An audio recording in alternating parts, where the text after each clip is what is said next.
जय श्री कृष्णा दोस्तों, नेहा को हॉरर स्टोरी में आप लोगों का स्वागत है। तो हमारी आज की कहानी है अमेरिका में रहने वाले एक परिवार की। आखिर उन लोगों के साथ ऐसा क्या हुआ जब वो अमेरिका से भारत अपने गांव घूमने के लिए आए थे। तो चलिए देखते हैं आखिर उन लोगों के साथ ऐसा क्या हुआ जब वो फैमिली अमेरिका से अपने गांव घूमने के लिए आई थी। तो एक बहुत ही खूबसूरत सा गांव था उनका, जिसका नाम था बीरनगर। यहाँ के सभी लोग बहुत खुशी खुशी रहा करते थे। गांव में सभी कुछ अच्छा चल रहा था। इसी बीच अमेरिका की एक फैमिली जो अपने पुश्तैनी घर में रहने आती है, उस परिवार में पति पत्नी और उनका छोटा सा बेटा था जो अपने हवेली पर रहने आए। सभी के गांव आते ही खुशी की लहर दौड़ पड़ी, क्योंकि ये फैमिली कोई और नहीं बल्कि इस गांव में रहने वाले एक पुराने जमींदार की थी। वह गांव वाले की बहुत इज्जत करते थे और गांव वाले उनकी बहुत इज्जत करते थे। सब कुछ ठीक चल रहा था, लेकिन अचानक एक दिन इस परिवार के बच्चे की तबीयत अचानक से बिगड़ने लगती है।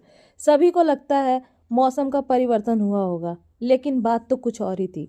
धीरे धीरे लड़के का चेहरा नीला पड़ गया।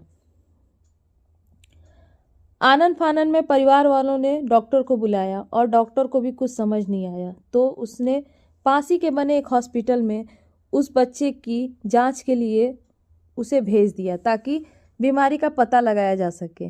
परिवार ने डॉक्टर की सलाह अनुसार जाना जरूरी समझा। सारे टेस्ट होने के बाद भी कुछ हासिल नहीं हुआ। जैसे ही सारा परिवार गांव पहुंचा, तो गांव के कुछ बुजुर्ग ने बच्चे की हालत देखकर उन्हें ओझा के पास जाने को कहा। आज भी कई गांवों में पुराने रीति रिवाज के अनुसार झाड़ फूंक करके इलाज करने की प्रथा कायम है। परिवार के सभी सदस्य बच्चे के लिए ओझा के पास भी जाने के लिए तैयार हो गए, क्योंकि इकलौता बच्चा था और बीमार पड़ गया था। डॉक्टर उसकी बीमारी का कोई इलाज ही नहीं निकाल पा रहे थे, तो वो लोग ओझा के पास जाने के लिए तैयार हो गए। गांव के पास ही एक पहाड़ी बाबा रहते थे, जो कि काली विद्या में माहिर थे। जैसे ही उनके आश्रम की सीढ़ियों पे वह बच्चा अपने परिवार के साथ पहुंचा, तो ओझा जोर जोर से चिल्लाने लगे, तू क्यों आई है? इतने बरसों बाद भी तेरा बदला शांत नहीं हुआ। यह सब सुनकर बच्चे के माता पिता और गांव वाले दहशत में आ गए। उन्हें समझ में ही नहीं आया बाबा को क्या हो गया। लेकिन बाबा तो काली माया में पारंगत थे, इसी वजह से उन्हें रूहानी ताकतों को पहचानना आता था। सभी लोगों ने आश्रम में प्रवेश किया, लेकिन बाबा ने केवल बच्चे को पास आने को कहा। बच्चे की हालत बहुत खराब थी। उसकी आंखें लाल हो चुकी थी, उसका शरीर नीला पड़ चुका था और उसके शरीर का तापमान आम बुखार से कहीं ज्यादा था। ओझा ने विभूति उठाकर बच्चे के मुंह पर फेंका।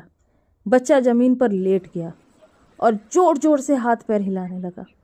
किसी को कुछ समझ नहीं आ रहा था कि बाबा की विभूति से क्या चमत्कार हुआ कि बच्चा अपने आप जमीन पर लेटकर ऐसी हरकतें करने लगा।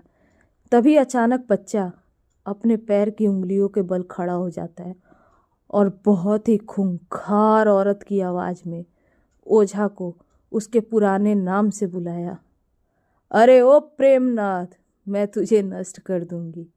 लड़के का ऐसा स्वर सुनकर उसके माता पिता घबरा गए। लड़के को इस अवस्था में देखकर उन्हें कुछ समझ नहीं आया कि वो ऐसा क्यों कह रहा है। तभी ओझा ने एक मंत्र पढ़कर बच्चे को अपने काबू में किया। सारे गांव वाले ओझा से पूछने लगे, बाबा यह सब क्या है? यह बच्चा ऐसा क्यों कर रहा है? तभी ओझा ने बताया, इसके अंदर कोई चुड़ैल आ गई है, जो कि आज नहीं 10 साल पहले चोरी के आरोप में जिंदा जला दी गई थी।